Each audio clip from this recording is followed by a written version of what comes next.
आहे का रे glass?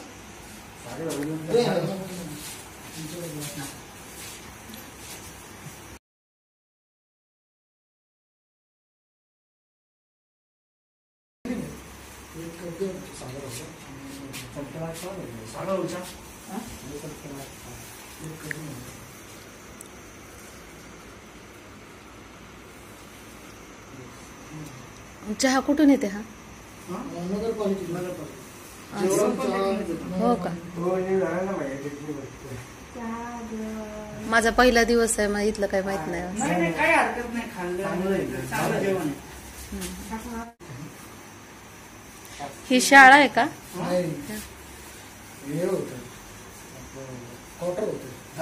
Quarter. विभागाचे क्वार्टर होते.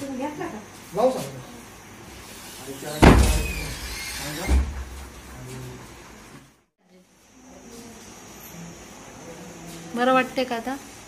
बरं वाटते. इथे येऊन किती दिवस झाले? किती दिवस झाले? 11 तारखेला. बरं बरं. मग आज किती तारीख? संध्याकाळी नेतो. मग ते म्हणले आता तुम्हाला अजून मी मॅडम तशी ॲडमिट करतो. आता फोन आला होता, कमजोरी आली. तिथे बाटल्या भेटल्या लागले. थोडं मास्क काढा खाली. तिथे 2 दिवस फ्री, 2-3 दिवस माझं जवळ चांगलं. आता बरं वाटते तुम्हाला? खूप चांगलं वाटते मला. येऊन 4 दिवस झाले का? डॉक्टर वगैरे येतात व्यवस्थित? मोठ्या डॉक्टरांनी. हो का? चहा घ्या.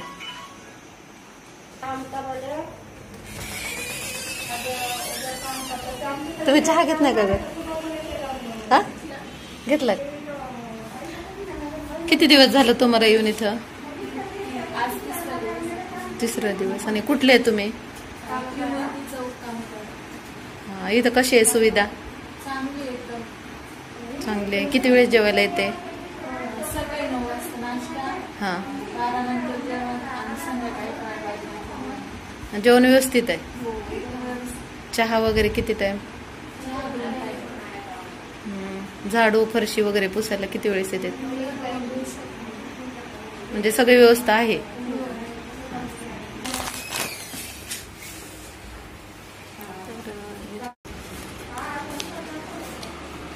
कचरा कुठे टाकू?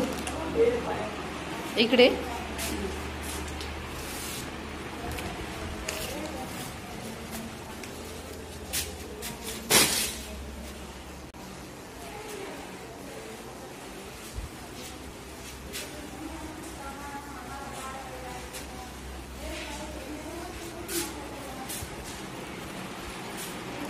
तुम्हाला येऊन किती दिवस झाले मावशी?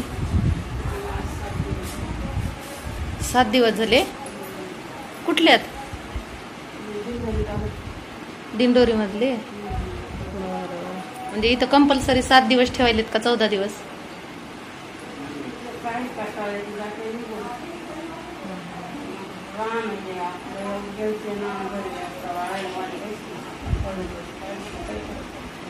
तपासणी ते वेळच्या वेळी येते. जेवण झालं? माझं आत्ताच झालं दुपारचं.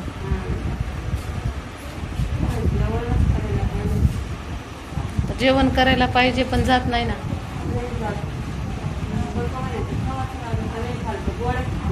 हो ना, गोळ्या भरपूर आहेत ना. हा. पण मग तुम्हाला काय खोकला होता, सर्दी, काय नेमकं लक्षण?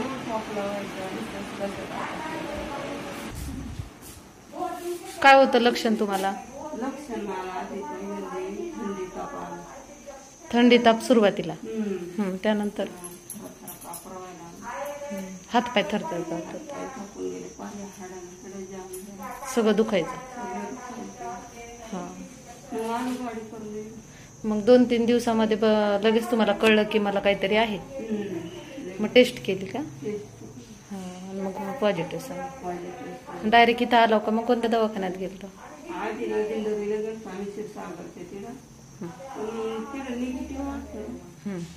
पण मग तरी तो म्हणे व्हायचं जर संभव वाटतोय बा त्यांना मग गोळ्या निगेटिव्ह आल्यावरही तुम्हाला परत एकदा चेकअप करायला नाही ना. पण मग जो त्रास मला व्हायला लागला ना तो डॉक्टरने मला विचारला ना त्रास मग तो त्रास त्यांना समजलं लक्षाने पैसे आणले तुम्ही परत एकदा टेस्ट करा टेस्ट केली तर 31 लागून मग घरी गेले मी येऊन परत. हा का? घरी गेल्यावर गुरुवार शुक्रवारी घरी गेले. रविवारी खूप जास्त रविवारी काय त्रास होत होता? रविवारीच ना मग सकाळी अशी थंडी आली 2-4 गोळ्या ताप वगैरे आला. थंडी ज्या गोळ्या द्यायला त्याच्यातली एक गोळी घेतली मग जरा काय बरं वाटलं. पण 5-5:30ला परत जास्त संध्याकाळी गाडी करून काम दिलं. वेळ आल्या पटापटच्या गोळ्या औषधं जेवायला दिल्या गोळ्या दिल्या मग त्या गोळ्याने थोडा फरक पडला. मग त्या दिवशीपासून आतापर्यंत काहीच नाही. काही नाही मग असं असं मग आता सगळं आहे व्यवस्थित. पोट सापवत नाही गोळ्या सापत नाही. बाटली देईल भले झाकण भरून प्यावं तर नाही. हो का? हा. पोटने लवकर सापवत तेवढा गोळ्यामुळे तो आजारच नाही सुचले. हो आपल्या फेफड्याला चिटकूनच आतूनच कमजोरी जास्त होते. बरोबर. आता मी दुखायला लागते. मी तर आजी कंटिन्यू घरात होते. घरातल्याच माणसाला व्हायला म्हणलं आता माझा विश्वासच बसत नाही की आपण नेमकं काय स्वच्छता आता पाळा. भरपूर केली मी भरपूर म्हणजे मी पायरी उतरली नाही घराची. पण हा तसं वस्तू वगैरे आणतो त्याला सॅनिटायझर करणं चालू. सॅनिटायझर मुंगी मरत नाही. मी खरं आमच्या दाराला मुंग्या होत्या मी ते सॅनिटायझर मारलं मुंग्याने मेल्या. हो का? पण ते काहीतरी माणसाचा भरम आपण आता काय दारापुढची पायपुसणी वगैरे झटकून झाडून काढतो आपण तिथून. जर बाहेरून काही वस्तू जर आणल्या आपण त्याच्यात काय करायला पाहिजे पाणी गरम करायचं ते जर टाकलं. आहो आजी मी ना सामान आणलं की गच्चीवर 1-1.5 तास उन्हात ठेवायची. तिथून खाली आणल्यावर सगळ्याला सॅनिटायझर करायची सगळं करायची. पण ते कसं आता कधी गच्चीवर वाळवणाला वगैरे गेली असं तेवढंच काय नाही तर मी घराच्या बाहेर नाही तरी सुद्धा मला थोडस झालंच बा. आता आपल्या स्वतःची तर सेफ्टी पण घरच्यांची सेफ्टी म्हणून मी इथं आले. म्हणजे मी नॉर्मल आहे. मला 7-8 पॉईंटच्या मध्येच आहे. त्याच्यामुळं मला इथे राहायची गरज नव्हती. पण टॉयलेट बाथरूम एकत्र असल्यामुळं आपल्यासोबत सगळ्यांचीच बेजारी. बरोबर आहे की नाही? त्याच्यासाठी ते 3 सेफ राहतील आपल्या घरचे मेंबर म्हणून मी स्वतः इथं आली. आणि इथलं सगळं वातावरण पाहिल्यावर आपल्याला एक मनाची थोडी हे पण भेटते ना एनर्जी पाहून की बाबा चला हे सगळे ठीक होत आहे आपणही होतो. परत आपल्याला इतरांना नाही सांगता येते की हे सगळं व्यवस्थित आहे करोनाला घाबरू नका. करोना अगदी नॉर्मल आहे. फक्त तुम्ही घाबरायचं नाही त्याच्याशी लढायचं. असं लढाई स्वतःच लढायचं. घाबरल्यावर असं तर हे होणार आपल्याला सोडणार नाही घाबरल्यावर. पण ते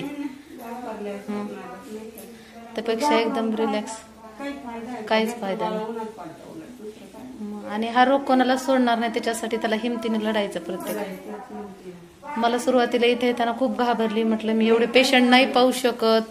मला सवय तर नाही. सवयचं जाऊ द्या. तसं तर सगळे पेशंट पहिल्यांदाच आलेले आहेत. हो ना हे सर्व काम करताय ना मोठे मोठे मुलं. मग त्यांच्याकडे बघून आपल्याला थोडस धैर्य येतं ना की आपण पेशंट आहे हे काही काळजी घेताय आपली. मग चहा पाणी झाडझूड करणं सगळं करताय ना. आणि तेही ते करोना पेशंट नसून ते करताय. मग त्याच्यामुळे आपल्याला काही घाबरण्याची गरज नाही. सेफ्टी म्हणून आपलं इथं येऊन व्यवस्थित होऊन जायचं असं आहे. मी घरी 1 दिवस क्वारंटाईन होते. मग परत एकच बाथरूम टॉयलेट कसं वापरावं याच्यासाठी मोठ्या मुलाला झाला बाथरूम एक टॉयलेट. आमच्या बाबांना झालं खाली बाबा त्याच्यानंतर मला पण झाला. अजून सून मुले लहान पोरं आहे एक मुलगा आहे अजून. ते चांगले म्हणलं चला आपण इकडं बरोबर. आणि एका सोबत सगळ्यांचे रिपोर्ट मग संपर्कात आल्यावर पॉझिटिव्ह तर त्याच्यापेक्षा ते एकट्यानं सहन केलेलं बरं. नॉर्मल असलं का होऊन जाते. चालते करा आराम.